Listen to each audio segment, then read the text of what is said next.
तो बेल के वृक्ष के नीचे अगर मुर्दा उतर जाए तो उसकी सारी क्रियाएं बन जाती हैं। बेल के वृक्ष की उत्पत्ति जानते हैं कहां से हुई? श्री सूत्र में पूरी कथा है। हिरण्यवर्णाम हरणीम चंद्राम हृन्मयीम लक्ष्मीम जात वेदोम आवह ताम आवह जात वेदो लक्ष्मी मनपगामनि यस्यम हिरण्यम बिंदेयम गाम संपुरुषानहम अस्य पूर्वम रथमाध्याम हस्तनाद लंबो है। बताओ हमें तो बात भी नहीं है, तो बात तो सुना दो। तुम तो मेन बात सुन लेने, तुम्हारे चत्ते चढ़ने जी श्लोक बताओ। हमें श्लोक पढ़ रहे समझ में आए का कही हमने? ऐसे तुम तो मेन बात सुनो। एक बार माता महालक्ष्मी ने शंकर जी को 108 फल चढ़ावे की प्रतिज्ञा करी। प्रतिज्ञा कैसी? जब कोई संकल्प होता है तो पंडित जी 3 बार जजमान से कहते हैं कहो विष्णु विष्णु विष्णु। फिर जजमान कहते हैं विष्णु विष्णु विष्णु। फिर पंडित जी कहते हैं विष्णु और विष्णु और विष्णु। मतलब जजमान 3 बार कसम खाते भगवान विष्णु की कि हम जो पूजा पाठ करवा रहे वो को मेहनताना तुम्हें दे हैं। तो पंडित जी कहते हम भी 3 बार विष्णु की कसम खा रहे, हम तुम्हारी पूजा पाठ ईमानदारी से कर रहे हैं। लक्ष्मी जी ने 3 बार कसम खा ली अपने पति की, मैं विष्णु की सौगंध लेती हूं शंकर जी को 108 फल चढ़ाऊंगी। सब सेवकों से कह दे भीतर को उन्हें जो हम पूजा कर रहे। भीतर से केवाल लगा ले, आसन पे बैठ गई, एक एक फल शिव जी को चढ़ाने लगी। अब भगवान शिव की माया शिव जाने, एक फल रे गोल होगा। अब लक्ष्मी जी आसन से उठ नहीं पा रही, कैसे विष्णु की कसम खाएं और 107 फल बचे। अब क्या करें? अब क्या करें? अगर उठते हैं तो पति की कसम टूट गई और नहीं उठ रहे तो अब फल कहां से ले आए? बगल में रखी थी खड्ग तलवार, लक्ष्मी ने बस तलवार उठा के अपनो एक स्तन काट के शंकर जी की पिंडी पे चढ़ा दो। और जैसे ही शंकर जी को वो स्तन चढ़ो, भगवान शंकर पिंडी फाड़ के प्रकट हो गए और कहा लक्ष्मी आज के बाद जो व्यक्ति, अब इसको मैं ले जाऊंगा। और शंकर जी वो लक्ष्मी को स्तन लेके आए, वो कैलाश की मट्टी में दबा दो और वही लक्ष्मी के स्तन से बेल के वृक्ष की उत्पत्ति भई है। बेल का वृक्ष कहां से प्रकट है? लक्ष्मी जी के स्तन से। इसीलिए जो शिव को बेलपत्र चढ़ाता है उसके जीवन में कभी धन की कमी नहीं होती। पर बेलपत्र चढ़ाने का नियम क्या है जरा ध्यान से सुन लेना। सीधा पत्ता जाके मंदिर में शिव की पिंडी पे न रखो चाहिए, क्योंकि शिव की पिंडी में चंड का वास है। इसी में पढ़ लेना राम बाण लिंगम च लोह लिंगे सिद्ध लिंगे स्वयं भूमि, यही ग्रंथ में लिखो है। तो जो डायरेक्ट शिव जी की पिंडी पे बेलपत्र चढ़ा देता है उसके परिवार की बुद्धि चंडालों जैसी हो जाती। और आज न हो चंडालों जैसी तो बताओ बताओ, छक्को की को सुन लो, को की को नहीं सुन लो, भज्जा भज्जा की नहीं सुन लो, देवरानी जेठानी की नहीं सुन रही, सास बहू की नहीं सुन रही। क्यों? क्योंकि तुम्हें बेलपत्र चढ़ाने का विधान पता नहीं है। अब ध्यान से सुनना और कल से साहोन आ रहा हो सो चढ़ा के देखियो। सबसे पहला बेलपत्र जब भी मंदिर जाओ तो जहां से जलेरी में से जल जमीन में गिरत है पहलो बेलपत्र उते चढ़ाओ चाहिए अपन को। पहला बेलपत्र कहां चढ़ाना है? जहां जलेरी में से जल गिरता है दूसरा बेलपत्र जहां पिंडी और जलेरी मिलत हैं उते चढ़ाव चाहिए। और तीसरा बेलपत्र भगवान शिव की पिंडी पे चढ़ाना चाहिए।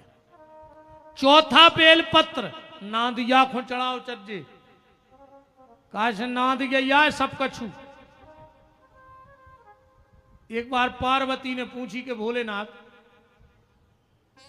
तुम तो बैठे रहे थे मंदिर में और जो नादिया बाहर बैठो रहे, अक्सर करके देखियो शंकर जी मिले हैं मंदिर में और नादिया मिले हैं मंदिर के बाहर। पार्वती ने पूछी है सो काय? शंकर जी बोले वो हमारा सीसीटीवी कैमरा आए बाहर लगो। बोले काय? बोले मंदिर में तो आदमी एक नंबर को इतना शुद्ध बन के जाते यार कि 100 सूद में एक भूल नहीं रहते। मंदिर की छिड़किया चढ़ी और आदमी ऐसा हो जात को हरिश्चंद्र तुम्हें देख के फांसी लगा लेवे। और जो मंदिर के बाहर भाई सुराक्षस के राक्षस, जैसे अभी तुम्हारे पंडाल में बिल्कुल सुधरे बैठे नहीं और पंडाल के बाहर चंडाल के चंडाल हो जाओ, इतनी कथा झरा के घरे चले जाओ। कभी तो महाराज हरे आने लगे ही रेत, उनकी सब थोड़ी मानने अपन को। शंकर जी बोले देवी आदमी मंदिर में आते नकली बन के और बाहर हो जात असली। तो फिर हम नादिया से पूछे थे शाम को कारे वो भीतर तो बहुत अच्छो बन रहा तो कैसो है? नादिया के तो एक नंबर को कपटिए धरो। शंकर जी के तो फिर के नहीं चलने। तो चौथो पत्ता नादिया को जरूर चढ़ाओ। आजकल एक नई फैशन बनी जे को देखो बोइलू मो नादिया के कान में। तुम्हें पता है क्या कहने? नादिया के कान के मुंह लगाए कहीं हमारे सास खुमों में छाले हो जाएं। जाए सुन लो नादिया अपने तो तुरे गाड़ों कैसो काम है, एक गिरी और पीछे से पूरी। अब तुम क्या जा रहे हो गली में एक जगह आगे बारो पांव भर पल ले वे पीछे से जो पूरी पांव पल ले ने उनको जुआए कहते कौन देवता बैठे के कह आए।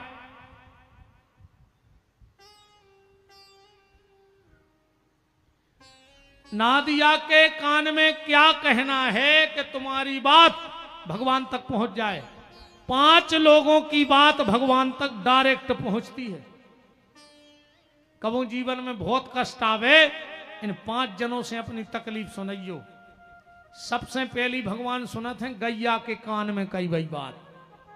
कबो तुम करके देख लियो इस शरीर को जो अनुभव है। गैया के कान में अपनी तकलीफ सुनाना और कहना कि गोविंद तक पहुंचा देना। दूसरी शंख में कबू शंख बजा के अपनी तकलीफ भगवान तक पहुंचाइयो। तीसरी संत के चरणों में, चौथी सती के चरणों में। पतिव्रता नारी की बात भगवान बहुत जल्दी सुनत है, बहुत जल्दी सुनत है। ना पतिव्रता का कभी आशीर्वाद व्यर्थ जाता है और ना कभी पतिव्रता का श्राप व्यर्थ जाता है। अगर पतिव्रता नारी किसी को श्राप दे दे तो उसे भगवान भी नहीं बचा सकता, और आशीर्वाद दे दे भगवान को भी उसकी बात का समर्थन करना पड़ेगा।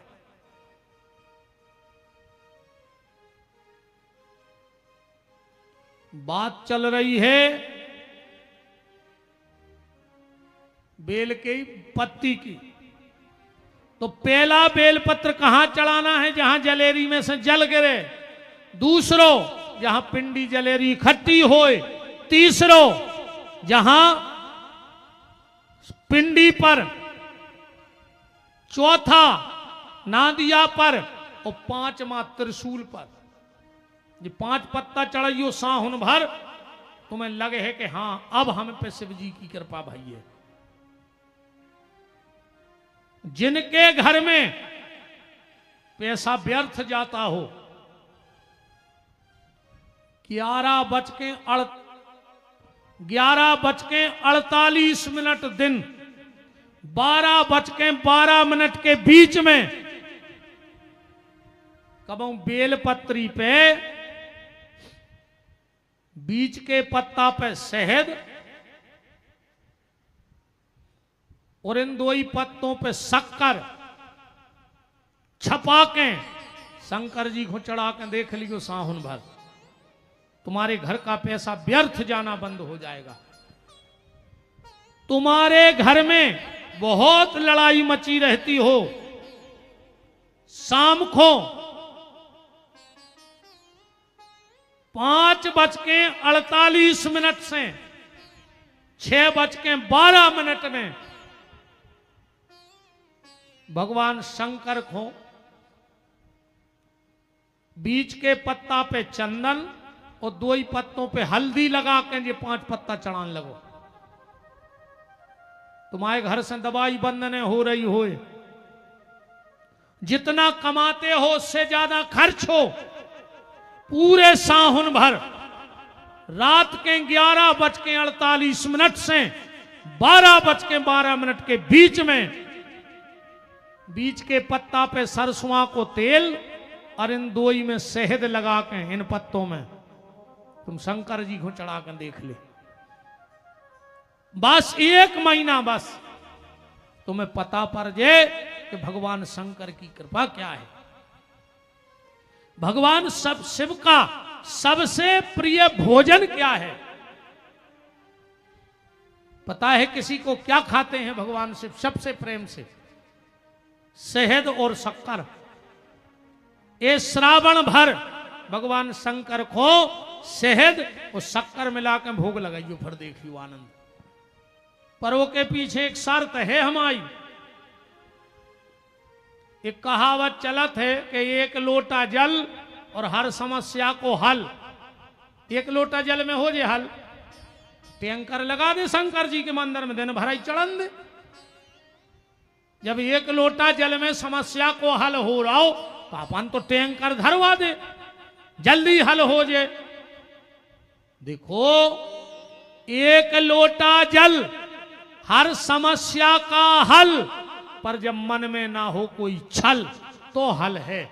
अगर मन में छल रहे हैं तो तुम कछु कर लियो। घर वालों पानी मंगा रहे हो, वे योगा कर रहे हैं, वो प्यासों मारो जा रहे हो,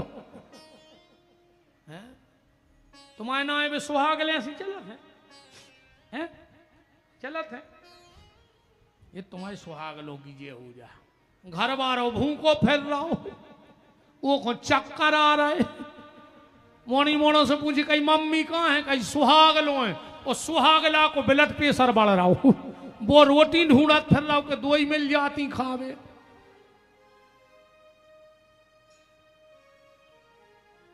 हमें नहीं तो कट खूब करी को सुहागले, पर जोंदना सुहागले होए सो तन्ना सुहागला को रोटी खुआ दी टेम से। सवेरे कजुआ सुहागला रोटी खा ले, वो कह काए कजू हमें सुहागलों में जाने।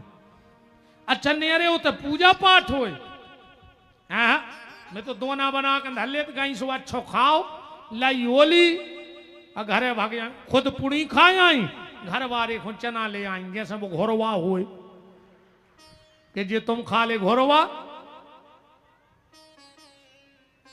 खा तो तुम और के नहीं, ये कह रहा खाने पर ने खेसो भी जबरदस्ती खुआ दे।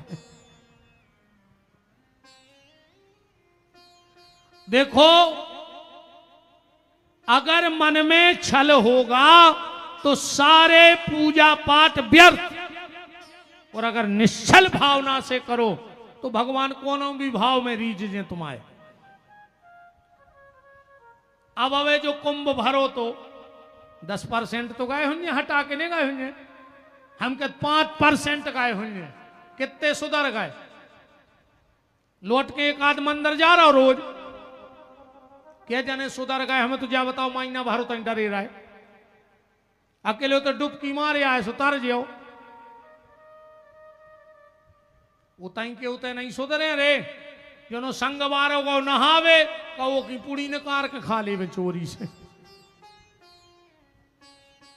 ऐसे कच्छु नहीं हो। ऐसे एक बात से बात समझ गयो, ठीक तुम जल्दी चित्ते चढ़ जाए। एक गांव में एक कुआ को दो तो पूरे गांव के वही से पानी पी जाते। एक दिन 4 कुत्ता लड़े और कुआ में गिर गए। ध्यान से सुन जाइए बात। अब पूरे गांव में एक ही साधन है तो पानी को। अब गांव में त्राही मच गई। 4-6 आदमी इकट्ठे भये, बोले चलो कोनो संत के चलिए। बगल में रहते एक बहुत बड़े संत, उनके पास गए। बोले सरकार, गांव में एक ही कुआ है तो और में कुत्ता गिर गए 4। संत जी बोले एक काम करो,